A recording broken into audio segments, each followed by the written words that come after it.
I hope everyone's 2024 is off to a good start. I know this is, for some people, the first day back at school or the first couple days. Some people don't start until next week. So kudos to you for coming and joining our town hall, our very first one of this year. Um, I'll just give a moment for you can keep your cameras on or off, whatever you're most comfortable with. I know you guys, some of you are joining us during your lunch break, so don't feel like you need to turn on your camera if you're more comfortable not. Today, we're just going to be talking about setting school leadership and Montessori marketing goals for the new year. We'll be sharing some strategies and some resources. If you're joining us here on Zoom, feel free to ask questions using the chat. If you're joining us from our Facebook Live, you can also drop your comments in there and we'll make sure your questions are answered. And this will be recorded and posted on our YouTube channel later today. So if you miss any part of it, you can watch it there. And also, if you're watching on our YouTube channel, you can comment any questions that you have, and we'll get to those as well.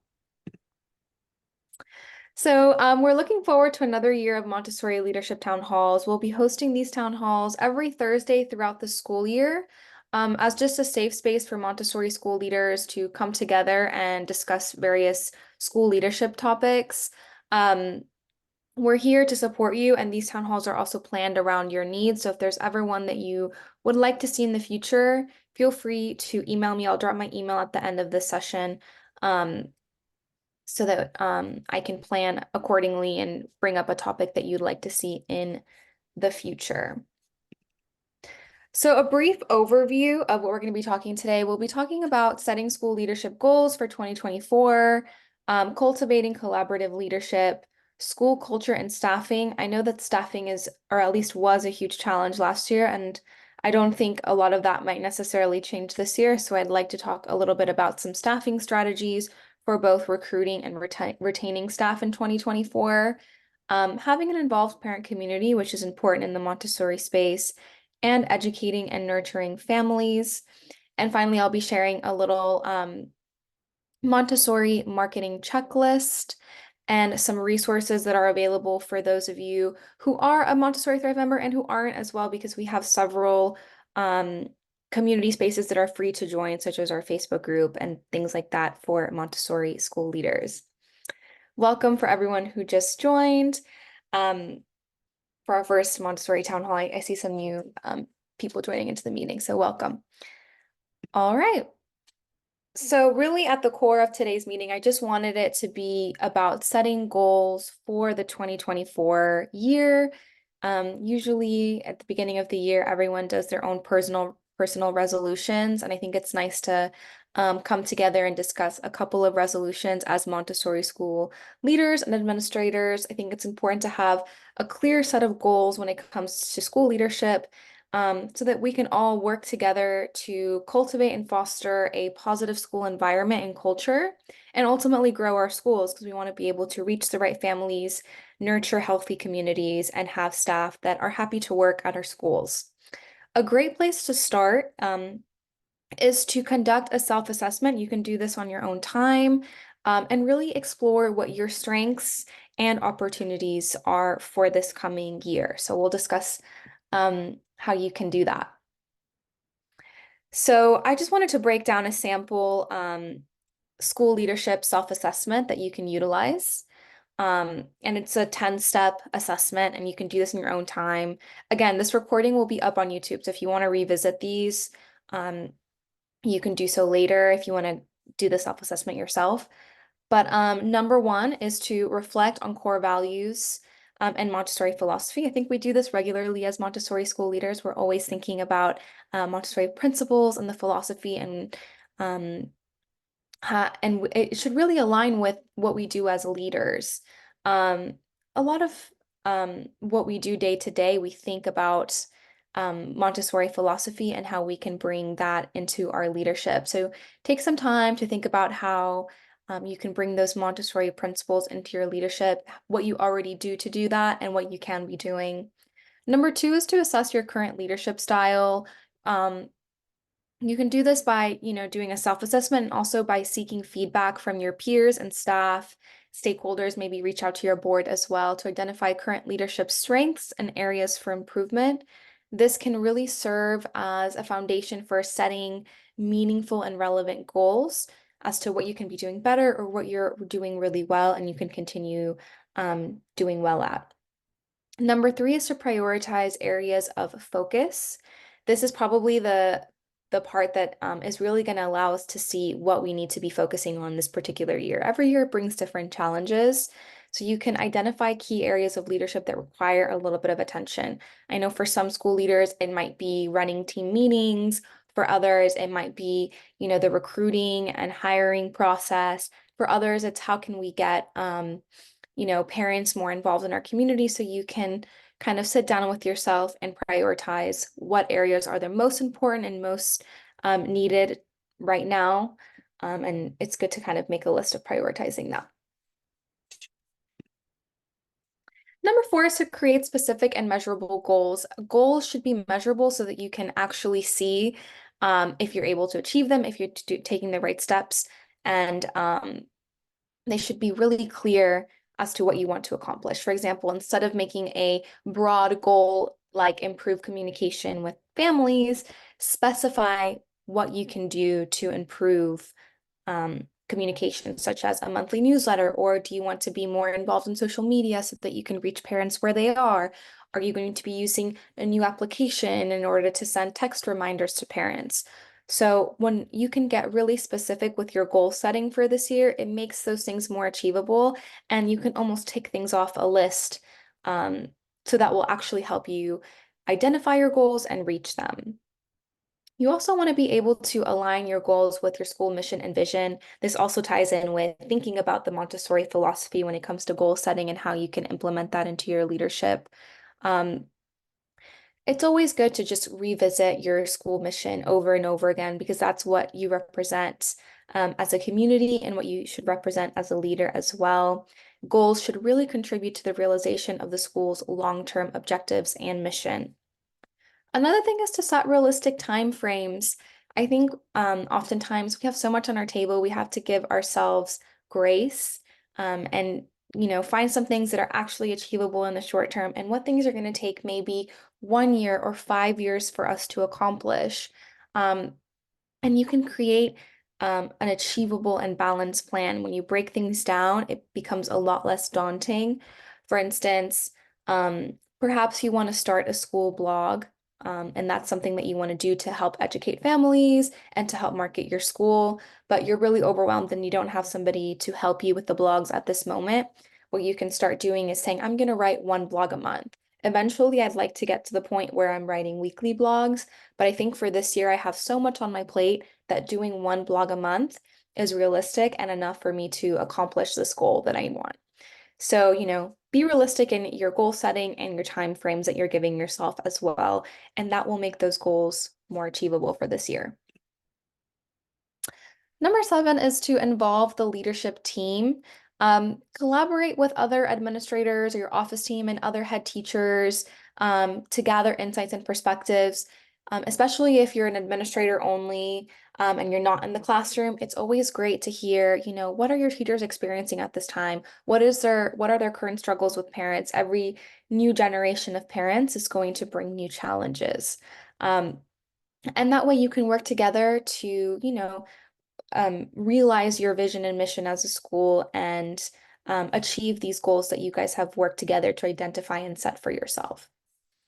I see here a comment in the chat. Sorry, when you have a moment, can you please tell me what point number three is? Sure, let me just go ahead and go back because that was a good point. Prioritize areas of focus. This is where you're really going to highlight what you wanted to focus on this year. So 2024, what are you setting for yourself? Is it maybe to focus on building a better school website? Is it to create a more involved parent community and identify those goals and break them down? So, and it's nice to create a list of priority, like what's your number one thing and maybe what's your number 10, so that you can really focus on what's most needed this year. All right, back to point number 8 that we were on. Prioritize professional development. I think this goes for both you as a leader and your staff as well. You want to be able to include goals related to your personal growth. If you're taking any sort of training this year, what are you doing to become a better leader? Are you reading a book? Are you taking a course? All of these things can help you become a better leader professionally. Also, attending workshops, obtaining new certifications, or even joining community spaces like this where you can come together and network and find support amongst other school leaders. Maybe in groups like this, you can find mentors, people who've been in the Montessori leadership space for longer than you that might have answers to your questions. All of this can help you move forward professionally. Number nine is to incorporate feedback loops. I think this is really important. If you want to be a good leader or administrator, it's important to see what your staff and the families in your community think. So regularly assess your progress, solicit feedback from stakeholders, whether this is, families, staff, or maybe your board, if you have a board at your school. And make sure you create a space where people feel safe giving honest feedback. A great way to do this is to run anonymous surveys. That way you can get as honest feedback as you can because people aren't associating their name to it. So you can find ways to collect feedback that are beneficial to you, but I definitely recommend having a way to collect this feedback.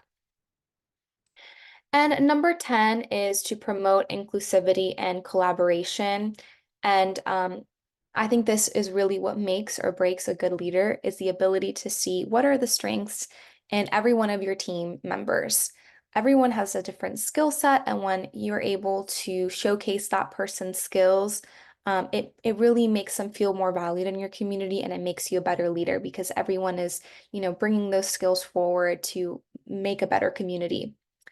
Number 11 is to measure impact on your school culture.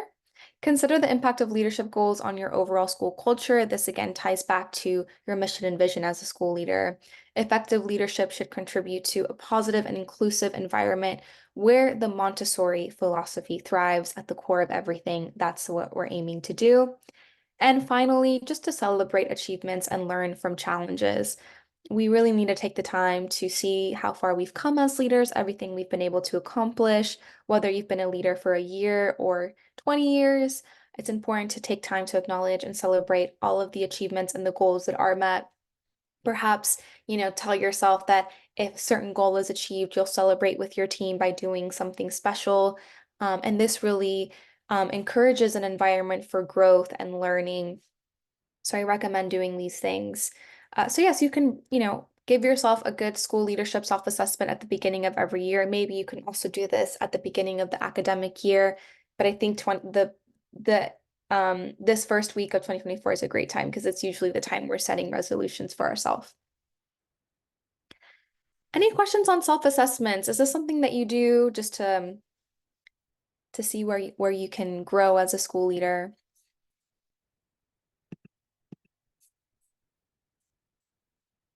Feel free to drop any questions or comments in the chat at any point as well.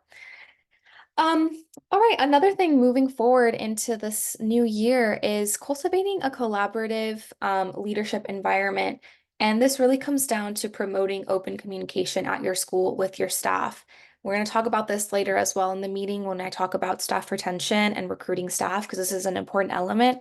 But when you really make the leadership process more collaborative, it creates a healthier working environment. And this is something that you can work towards in the new year. So things like hosting regular meetings, maybe you have one team meeting a month or you have something bi-monthly where everyone comes together and you can assess these goals that you've set for the school as a whole, or maybe everybody's personal goals.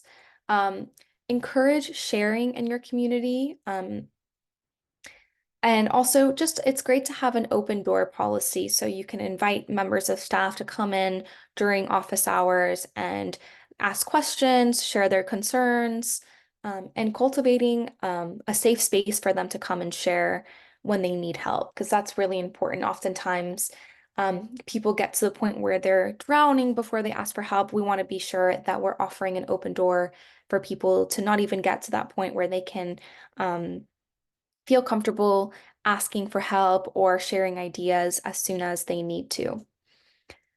Check in with staff regularly, whether you do this one-on-one or you do this during, your team meetings. It's great to have check-ins and see how people are doing. If you're noticing something off, you can pull them aside, check in with how they're doing, ask if they need help, because oftentimes um, people won't actually ask for help. So it's great to offer if you're seeing that somebody might need that extra support.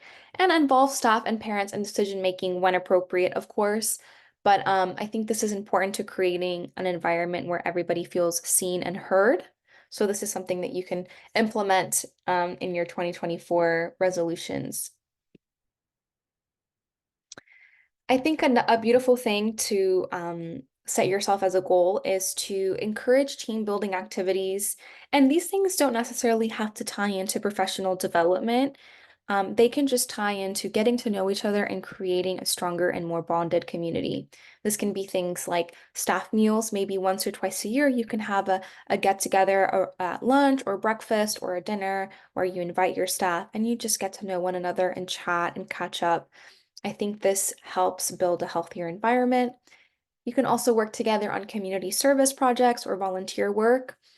This is just very much tied into the Montessori philosophy as we help our wider community. So this is a great way to get people together and still live your vision and mission. Collaborative lesson planning, this is great amongst your teaching staff.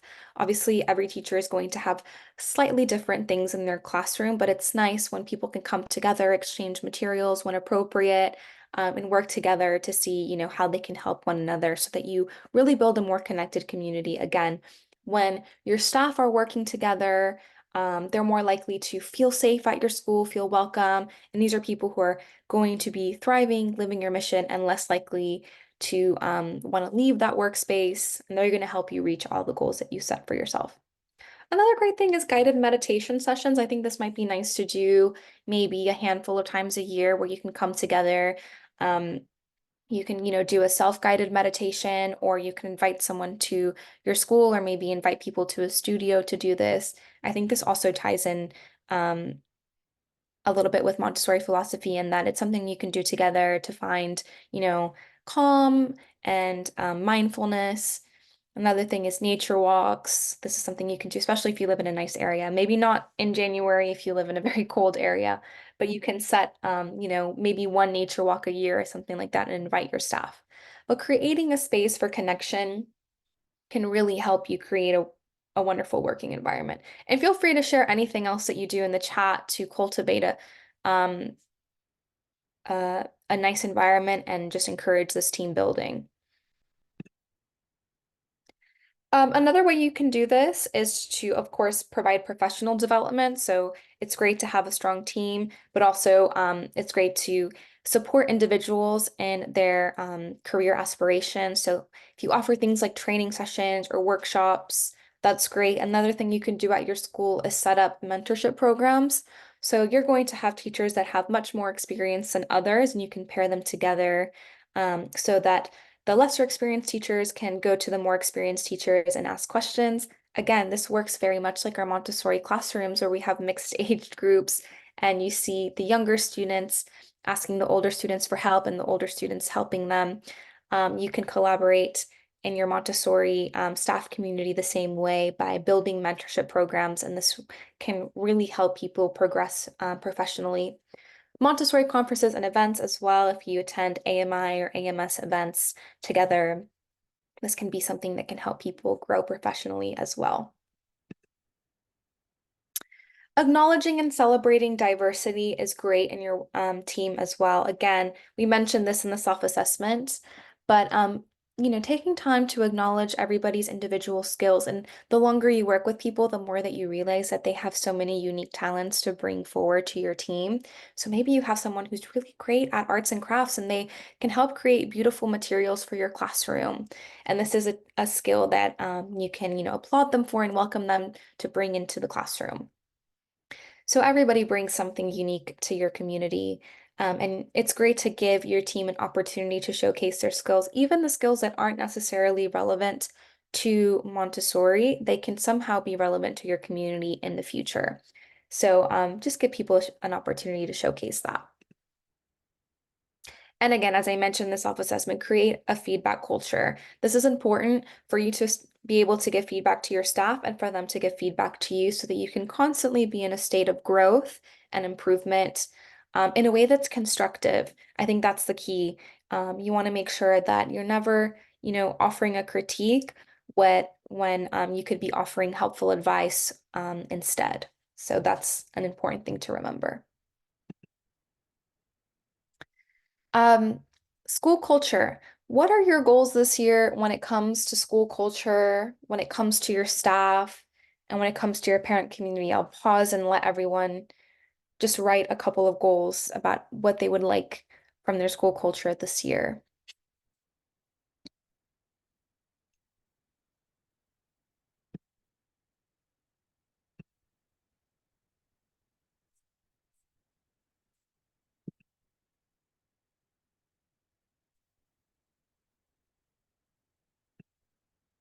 It can be a small goal, like getting parents to come to parenting classes if you host that, or um, maybe hiring a new teacher for a classroom that you feel is going to be a great addition to your team.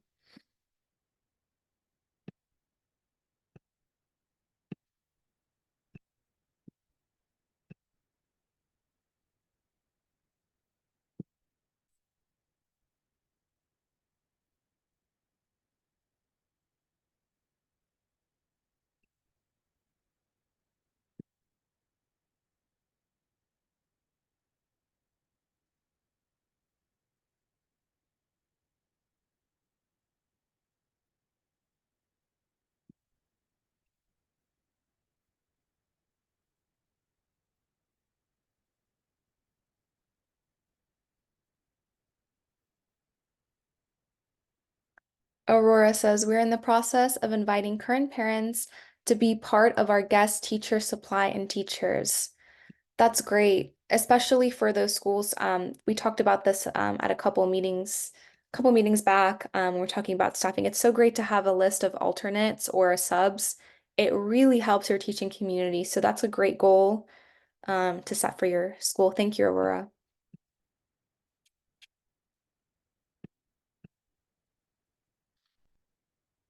I'll keep an eye on the chat in case there's any more that want to share. Um, but it's nice to see what kind of goals you guys are setting for yourselves this year. So I hope that in 2024, we're all working towards an environment that every staff member is happy to join and feels valued in their community. This is all about, always having the ability to listen to the needs of your staff. Every year is going to bring different challenges. A couple years ago, COVID presented a whole bunch of new challenges that many of us have never experienced before. And this year might bring some new challenges. So having the ability to listen to what is needed, um, understanding how you can help your staff feel valued. I think every generation of workers has a different set of expectations from their workplace. Younger generations are really looking for a sense of purpose and community in their workplace, a sense of work-life balance. So maybe this is something we can take into consideration, and we can constantly be adapting to what our team needs us to be. And then, of course, what steps can you take to encourage kindness and collaboration? We hopefully want to invite an environment of kindness and where people feel comfortable working together. So, what steps can we take as school leaders to do this? Again, you can set this in your priority of goals. You can establish these things when you're operating your self-assessment. But I think it's great to set yourself these resolutions. So we're going to talk a little bit about staffing just because this was the main challenge of 2023. We've had several town halls focused on creative ways to recruit staff and retain staff. And I think this is going to continue to be a challenge for a while because in education in general, there seems to be a staff shortage or a skill shortage, and especially in the Montessori space where we're looking for trained guides. Um, so, here are just some of the challenges that we're facing when it comes to staffing. Hopefully, it'll get better year upon year, but I like to revisit the main challenge of last year, and hopefully we can work together to overcome these challenges. We know that training centers are far and few between. If you're not in a major city, chances are you don't have a training center nearby, and that makes it even harder to train staff or recruit trained staff to work at your Montessori. Training can also be expensive. Oftentimes, we have to be the one sponsoring the training for the people that we're recruiting. There really aren't any good online options for training when it comes to Montessori. It's all about being in person and having that experience one-on-one with a child and with a trainer. So it's hard for people who don't live close to a training center. Many students who are interested in pursuing a career in education may not know enough about Montessori, so we have to be the ones to really bring forth a lot of Montessori awareness and what it's like to have a career in the Montessori space. And many students might opt for the public school path because it ensures benefits or it's something that they're more familiar with. And of course, post-COVID, there are a lot of people looking for more flexibility from their employer and hybrid working. And that's not always an option in Montessori as we need our teachers to be in the classroom. So it's all about being creative and how we can offer flexibility.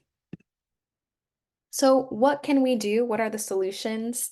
Um, Ultimately, we're hoping that we have fully staffed schools in 2024 and that we're able to find great talent for our schools. So let's look at what you can do to hopefully counter that.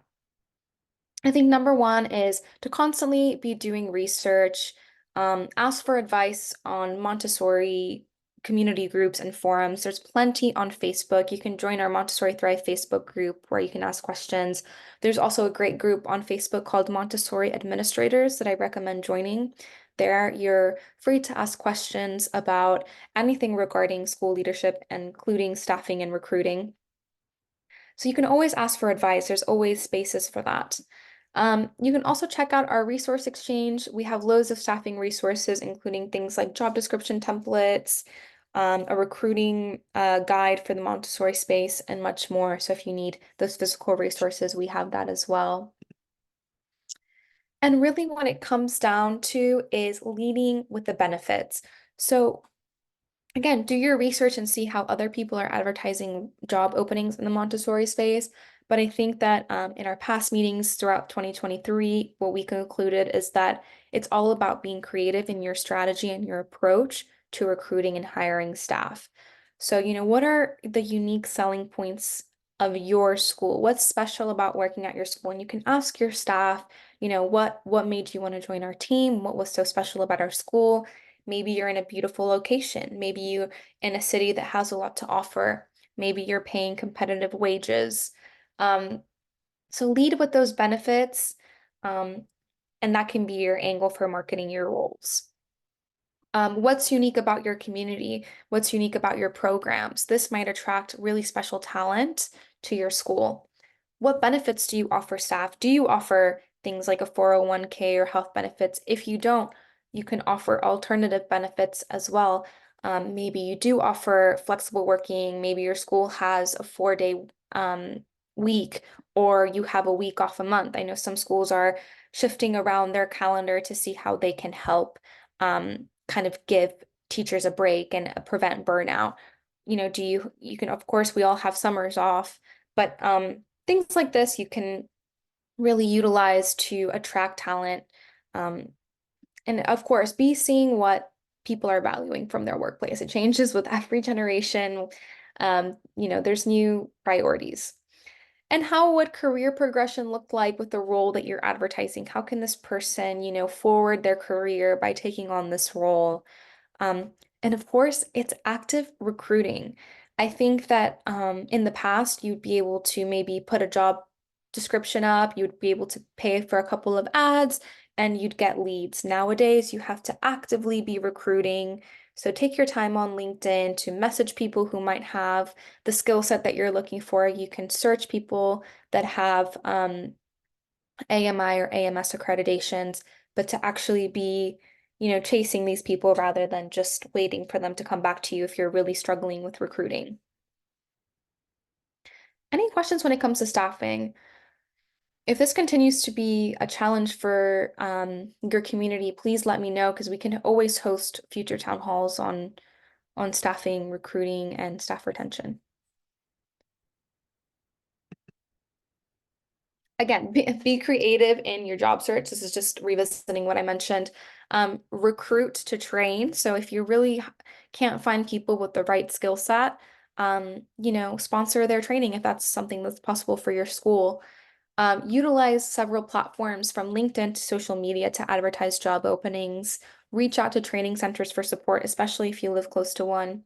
And also attend job fairs at local universities, colleges, and even as early as high school to inspire people to pursue careers in Montessori. Because really, we're going to have to be doing a lot more Montessori awareness if we want to inspire a future generation of Montessori guides, teachers, and employees. I'd love to know what's worked for you when it comes to staff recruiting. So please feel free to share any tips in the chat. It could definitely be helpful to some of the other administrators on this call as well, if you've done anything that's helped you with staffing. I'd love to know as well if you have any staffing goals at your Montessori school, so feel free to drop them in the chat. Is recruiting an area you're looking to improve on? Um, what tools or platforms are you curious about or are you currently using? Is there something you not had success in? I know some people have had um, some struggles posting jobs on the AMS website. They haven't been getting leads, or maybe you have had some success. Is this an area you'd like to explore more and find further support in? Please let us know because we can help you with some additional resources and future town halls on staffing and recruiting. I think later this month or next month, we're hoping to host a town hall on how we can inspire adults to become Montessori educators and what we can do to market that. Because I think that's, you know, almost becoming more of a challenge now than filling our classrooms and recruiting Montessori families, is recruiting the staff. Another area you can look to improve on this year if you're having trouble with staff is retention. I see here, Aurora. Yes, I would like to know how schools are wording their ads to recruit. Absolutely. And Aurora, I really recommend going, if you haven't already, going on LinkedIn because you can see job advertisements for free on LinkedIn. It costs money to run advertisements, but you can see others and you can see how people are wording things. And also to check out the AMI and AMS websites for job listings because there's a couple of descriptions on there. And of course, if you're a Montessori Thrive member, we have a list of sample job descriptions that you can download. It's a Word document. You can use them as is, or you can edit them. Um, so if you're looking for that, for any resources on that. So when it comes to retention, I think this is another area we can really look towards working on because recruiting is so hard that by improving our retention, we can hopefully keep our staff longer so that we won't have to exert all these extra resources and all this extra time on recruiting. Um, Also, people who have been with your community longer, they're really going to be aligned with your mission because they've been at your community, they understand the families there, they understand, your local area. So, it's important to make your staff feel valued and cared for so that you can keep them for longer. So we know why people are leaving the Montessori space. In the past couple of years, it's been linked to, maybe it's a personal life problem, maybe it's burnout. This happened a lot post-COVID. Maybe they're facing some frustrations with the role, not enough support. So how can we counter this and support our staff? I think number one, what schools have really seen made a difference is to have subs and floaters available. It's just like Aurora said this, she's doing this with her parent community, which is great, but having those people who can step in when a teacher can't make it, that really gives reassurance to that teacher that this community is here to support her so that if she has a sick day or something comes up with her personal life and she can't make it to school for a week, there's someone there to support her and she can come back and things can resume as normal. This is important to have, and it's going to help you with retention. Making sure there's support in place, things like high quality assistance, check-ins, um, all of these things are important to make sure that your staff is being helped. You also want to be able to manage your time well and not ask too much of your staff. For instance, don't keep your staff longer than necessary and be flexible where possible. If, something can be communicated in an email, maybe don't host a one-on-one meeting that, you know, could be better used for a teacher to rest or just recharge. So, be mindful of how your time is being spent and consider the option of mental health days. I know some schools have implemented this. It's harder for other communities. Um, but maybe one day a month or one Friday a month, offer, that a sub can come in and that teacher can take the time to just simply recharge and rest. We know that, their jobs are not easy. They're, dealing with, young children, and it can be difficult. And also they're oftentimes dealing with parents as well. So it might be nice to consider mental health days and seeing if this would be something that would help keep your staff happy. Also, creating opportunities is a great way to keep them on board. Oftentimes, if, you hire someone and you just, they keep in the same routine over and over again for 10 years and there's no advancement, they might leave to find better opportunities elsewhere. So it's important to, be offering raises when possible. I know some schools offer a certain percentage year upon year. Um, but this is important, especially nowadays. You want to make sure that you're able to offer as competitive pay as possible for your community. You can also offer things like training. This can help them further their career, and also offer incentives such as more PTO and other perks. So maybe somebody who's been at your community for 10 years is given an additional, week or so of PTO, or you can add this year upon year. This will, of course, help people want to stay on your team for longer, but you can be creative in how you do this. And of course, rewarding our staff. People are less likely to walk away from a workplace when they feel valued and rewarded. Um, so doing little things to reward your staff can make a difference when it comes to retention. Encourage healthy and safe communication standards. Set healthy boundaries. Communicate this with your families as well. You can tell parents, we don't allow parents to reach out to teachers on weekends unless it's an absolute emergency. Um, but doing things like this can help, people maintain a healthy work-life balance. Create space for connection. Again, doing those things like those team building activities where people feel bonded with their fellow employees. This can help create a supportive workplace. Point out your employees' achievements. You can do this in your team meetings, or you can do this at the end of the year. And of course, recognize growth and offer perks to deserving staff members. I think this is helpful. It encourages just positivity, growth, and a healthy work environment. I'd love to know what you're doing this year to ensure that you can retain your staff and build a stronger community. Feel free to comment in the chat or unmute yourself to share if there's anything you're doing to hopefully help keep your staff longer.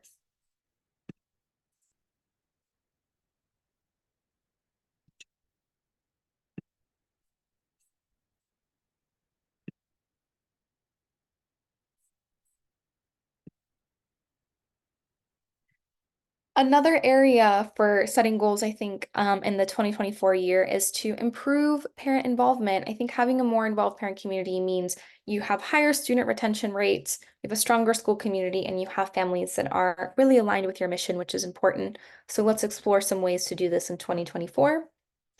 I think something that all schools can look to implement if they don't already have this is something like a parent commitment form. I think this helps to set expectations early on. It's really hard to all of a sudden ask parents who've been with your community for ages to then, oh, now we're expecting this, this, and this, and this from you. It's better to just do it from the beginning, and set those expectations early on. So parent commitment form is great. You can send out an outline of parent events throughout the year so that parents can prepare and mark their calendars in advance. Um, and you can also set expectations in your parent handbook. This is a sample parent commitment form. We have this available on Montessori Thrive, but I wanted to show it here as well because this is a really helpful resource for people who are struggling with having an involved parent community. I understand parents are busy nowadays, but really when they join a Montessori school, they're joining a partnership to help and collaborate to give their child a head start in life and a great educational foundation. So when they understand that it's a partnership, it's helpful to get them more involved in school life. So having them fill out a form when they enroll can be a great way to do this. Also, you can include things in the parent handbooks to outline those expectations. You can include an outline of annual parent events. how often parents are expected to participate in events throughout the school year. You can say we expect parents to join 6 out of our 8 annual events at least. So please make an effort, mark your calendars. Um, and then you can, of course, discuss the importance of observations. I know most schools will host or invite parents to come and observe their child once or twice a year. If these are mandatory in your community, please explain why they are and why they're so integral to the parent-school partnership. Effective communication plays a huge role in having a more involved parent community. I think it's important to provide clear and timely communication about upcoming events and classes through various channels, including emails, newsletters, SMS reminders, and your school website and social media. Just blast everything constantly. And I know that there's still going to be those parents who are going to be like, oh, I didn't know, I didn't realize this was today, or I forgot. It's just important to be almost over communicating, but not in a way that's annoying. You have to find the right balance and just make sure that you're spreading things on as many platforms as possible.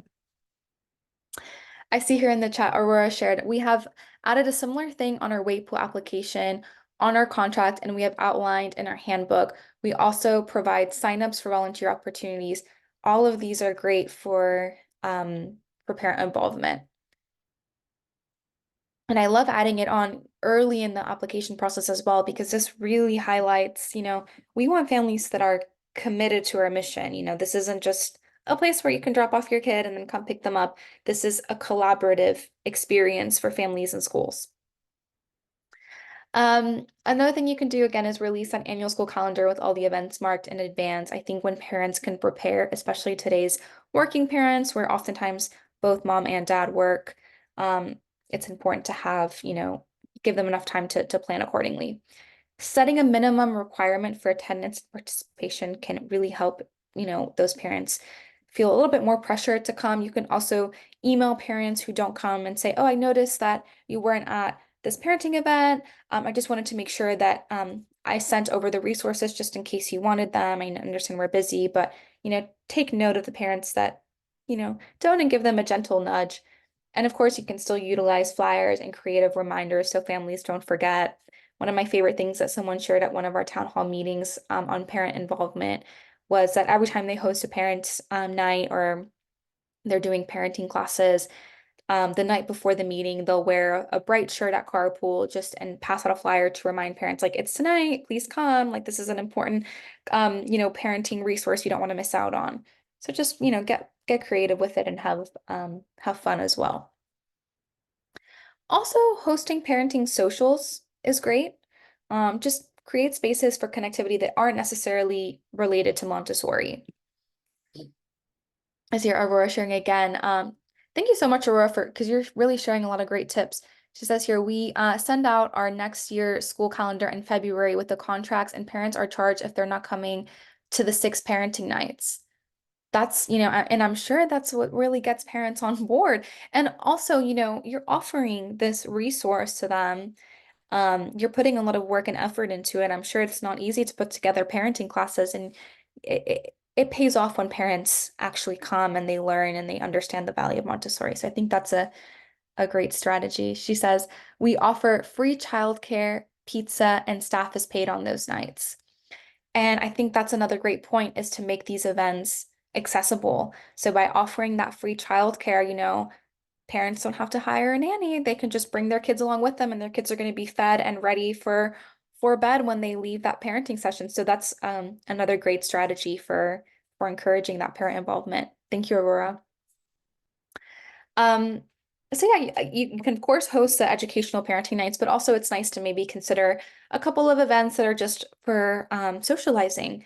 I think, again, parents are looking for a community. It takes a village to raise a child, and sometimes they can find friendships within your school community. So hosting parent socials, you can do things like book clubs, a parenting book club with fun meetings where parents can discuss various parenting books, but it can also lead to just fun conversations. Coffee meets where Montessori parents can meet over coffee at arranged dates to chat and connect and hang out. You can do this in the morning during carpool, maybe once a month, where you bring some coffee, and parents can hang out and just catch up. And this can be done before work. You can find, a time that might benefit your community more. Potlucks are also great. This is a great way for families to get to know each other. Maybe you can host a potluck before the school year starts. This is also a great way for parents who have been a part of your community to meet new parents and kind of, help give them some tips and advice on what it's like being in Montessori. Um, it can really cultivate a healthy community, as well as things that are more fun, like fairs and festivals. If you have something like a winter festival or a spring festival, you can invite parents to come and have fun with their kids and connect with one another. So these are all things that you can do just for fun. And recognition, just like we recognize our staff, we also want to recognize those special parents in our community. There are some that really do go above and beyond to live our vision and mission. So make sure you're expressing gratitude for their support and contributions to the school community. Provide a reward for families who attend every parenting night. So maybe those parents who attend every parenting session, at the last one, you can offer a free dinner to families or something like that. Or I don't know, just find ways to really celebrate those parents who are going above and beyond. And I'm sure some of you have some creative ways of doing this in your community. So feel free to share in the chat. And also, just as Aurora shared, you can create some consequences for families who don't attend parenting events. You can charge them. You can, maybe make them complete an assignment or write or read a book and fill out a page on what they learned from the book or something like that that can help them still get that parenting advice or that Montessori advice. Or you can also maybe host a one-on-one meeting where you can answer all of their questions. And cover some of the key things they might have missed at parenting meetings or things like that. So just as you can offer rewards, you can offer some consequences as well. I see here in the chat where it says we do a ticket draw for a free date night restaurant meal. This is great. So yeah, for those parents who do come to all the events, add them to a raffle or a giveaway, and hopefully that will just be that extra thing to help encourage that attendance. So I'd love to hear if you have any goals for parent involvement, improving parent involvement in your community for 2024. Feel free to drop in the chat. Are you looking for parents to attend every parenting meeting? Are you looking to, improve retention rates? Um, I'd love to hear what kind of goals you're setting in your own Montessori community.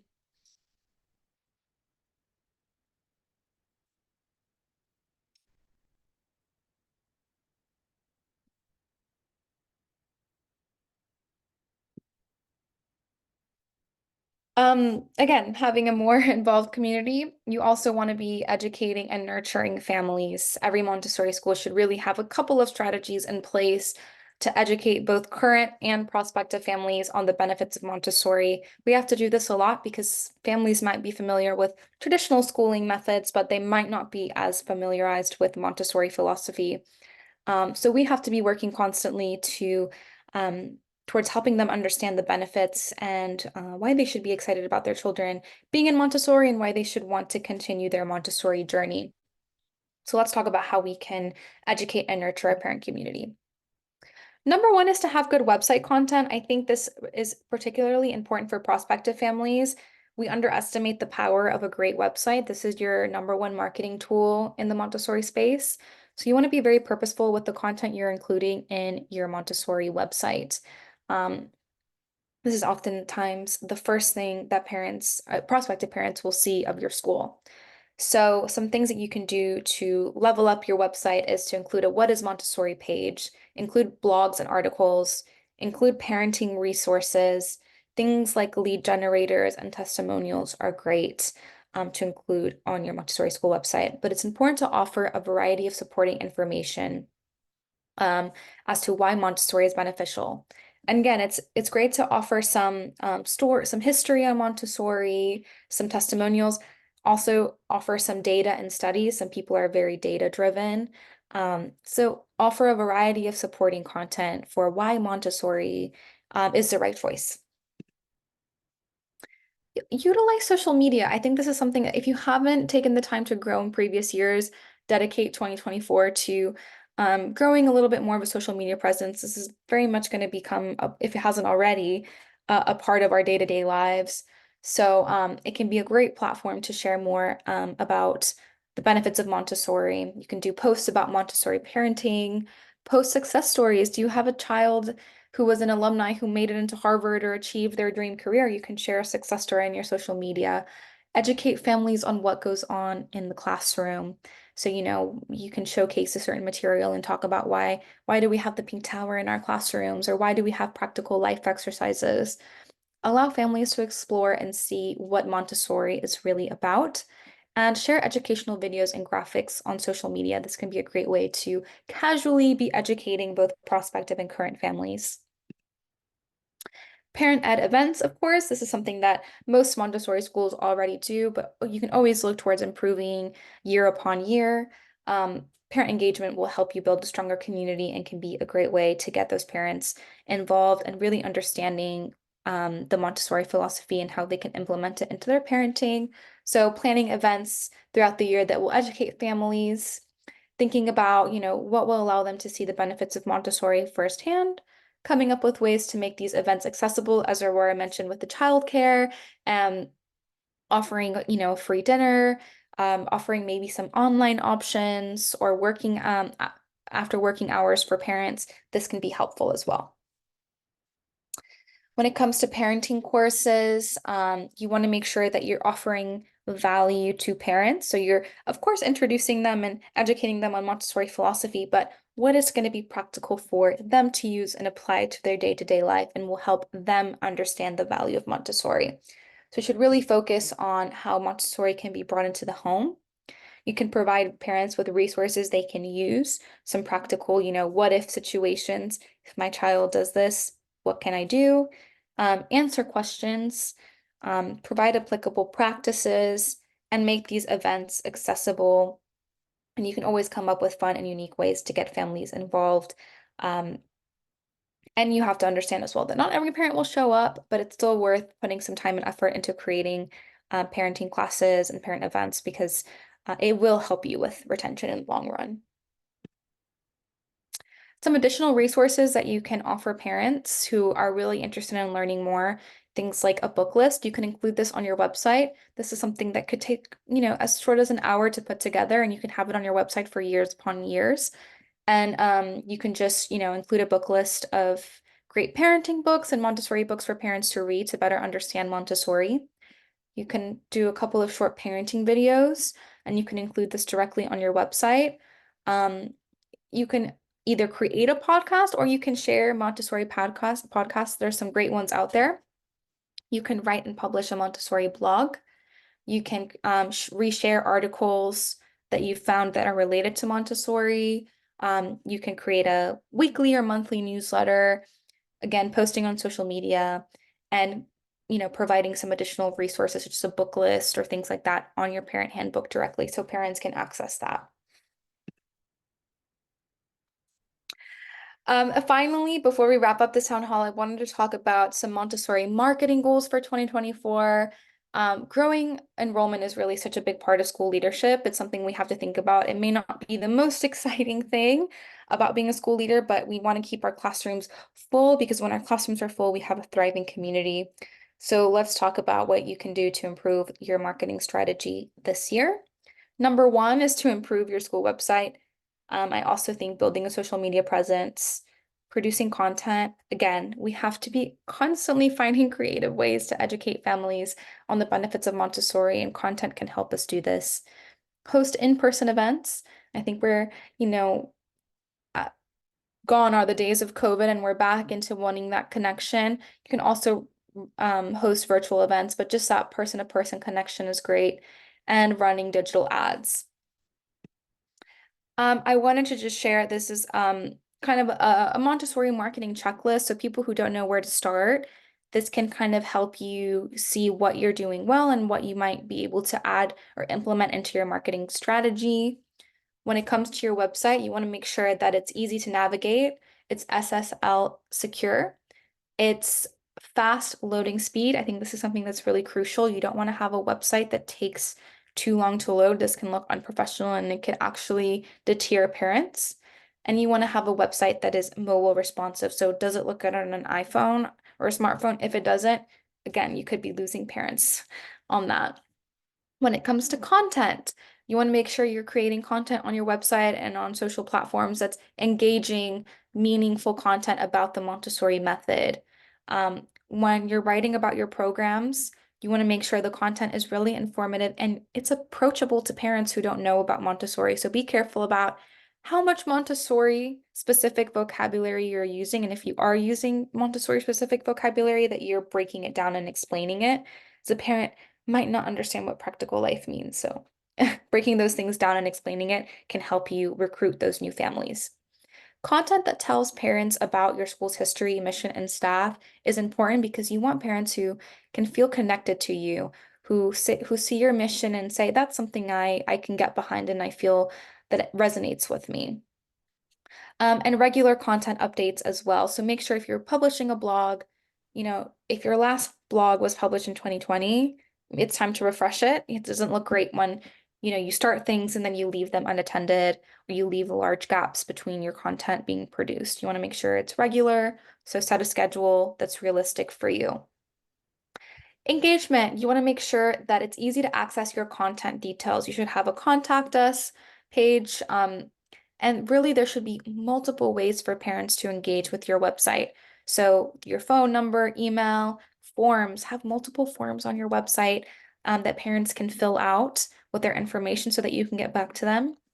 Things like quizzes. If you go to nidosite.com, that's our sample school website. You can see our sample pop-up quiz that will come up.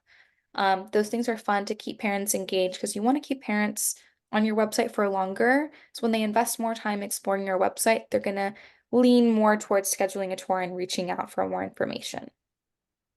Another thing is a tuition download.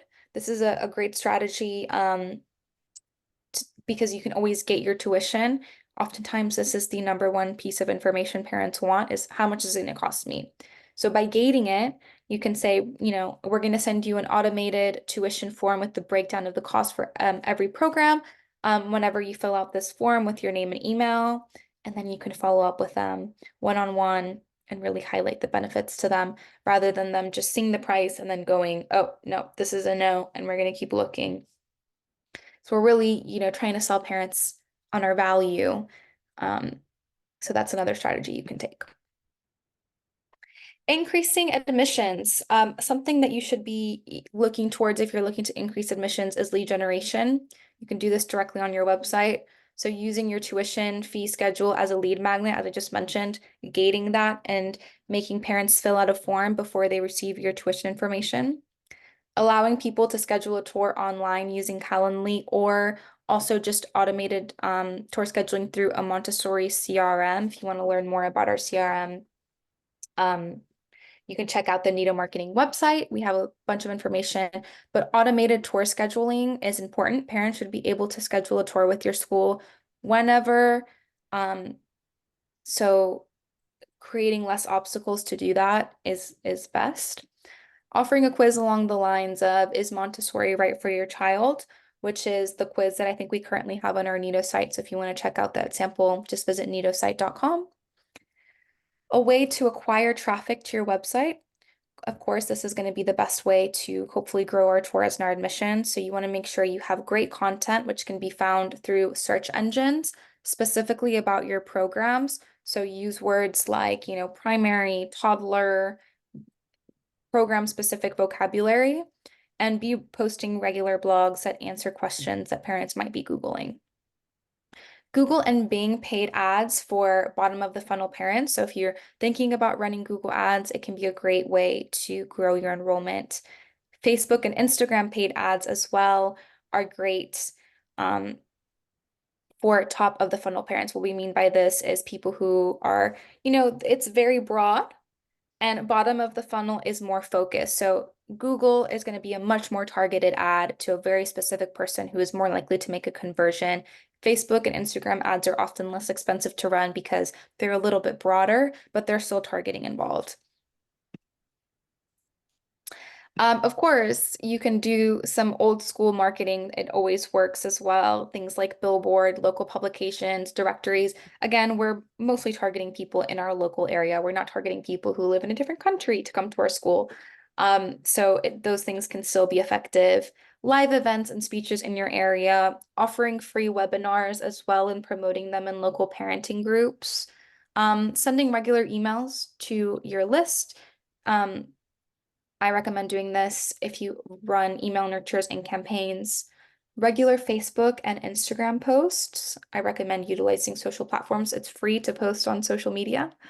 Collaborations with local businesses and also with other Montessori schools in different locations or with different programs. Obviously, you're not going to be collaborating with competitors, but the Montessori community is wide and you can find support in many places. Create an open Facebook group for local parents. I think this is great. And you can market directly to them on the group. Connecting to your existing community, set up a referral program. I know many people do this and it's successful. If a family brings in a new family, maybe they get a discount of some sort. This can be a great exchange. Have a system for asking for testimonials on a regular basis. Social proof is crucial when it comes to Montessori marketing. You also want to have a way to intake these leads. So timely responses to inquiries, point of contact for prospects, and offering multiple options for parent tours. Hosting open houses and creating a warm and friendly atmosphere can be very beneficial. Positioning yourself as an expert in the field is crucial. You want to appear to be a thought leader in the Montessori space in order to recruit new families. And finally, you want to increase your value to families, get parents to spend more time with you. So offering ongoing parent support like parenting classes, creating workshops, offering after-school activities and extracurriculars if possible. Look into the possibility of creating a membership program or workshop for parents. And host events, invite experts. There's loads of consultants nowadays that are amazing. If you need any recommendations, feel free to reach out to us. We've worked with several amazing Montessori educators and consultants throughout the years. And create an online community just for your parents is another great way. You can build a Facebook group. Also, we are here if you need to find community in 2024. If you want to connect with other Montessori school leaders, Montessori Thrive is very much a space for that. I recommend joining our Facebook group, Montessori Thrive. We'll be hosting these meetings every Thursday from 1:30 to 2:30 p.m. Eastern, so you can come together and we can discuss various Montessori leadership topics together. And there's loads of resources available to you in our resource collection. So if you're a Montessori Thrive member, definitely explore resources. And remember, you can always request a resource to operate or market your school. And I'm going to drop my email in the chat shortly so that you can reach out to me if you have any requests for future town hall topics. I plan these based off of your requests. So if there's anything, any topic that you want to discuss, whether that's Montessori marketing, conflict resolution, fundraising, program development, anything else, please feel free to reach out to me. In the chat, I know we're wrapping up now. I don't want to go too far past the hour. If you could share your biggest takeaway from 2023 and that lesson that you're going to be hopefully taking into the new year, feel free to drop that into the chat. Next week's town hall is going to be Montessori retention, helping families complete the 3-year cycle. This was actually a requested topic, so I'm excited to be doing something that will hopefully help those that requested it and help those who are looking to improve retention, especially during those 3rd years, like kindergarten year and that last year of lower elementary, etc. So we'll be talking about best practices and strategies for improving retention in your school. Thank you. I'm going to go ahead and share my email in the chat. So you can reach out to me if you have any town hall requests. Are there any last questions, comments before we wrap up? I know we're 4 minutes over, so I don't want to keep anyone on too long if they're busy.